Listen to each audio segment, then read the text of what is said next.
Maradona বলেছিলেন, আমার জায়গা যে নিতে পারবে সে আর্জেন্টিনার সেরা খেলোয়াড় হতে পারবে। টেভেজ বলেছিল, যে মেসিকে বুঝে না সে ফুটবল খেলাই বুঝে না।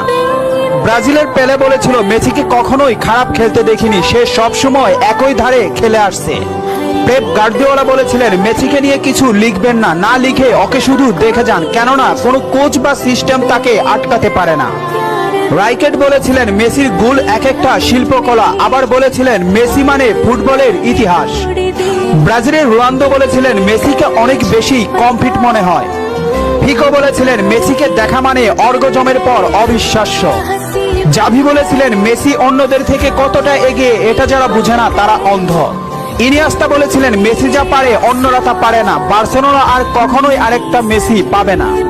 ব্রাজিলের রোনালদিনহো বলেছিলেন, আমি একবার বিশ্ব সেরা হয়েছিলাম, কিন্তু তখনও বার্সার সেরা প্লেয়ার হতে পারিনি, কারণ তখন বার্সাতে ছিল মেসি। অরিফ বলেছিলেন, মেসিকে দেখলে সব সময় সতর্ক থাকতে হয়। ইব্রাহিমোভিচ বলেছিলেন, মেসির বাঁ পায়ে যথেষ্ট, ডান পায়ের কোনো প্রয়োজনই নেই।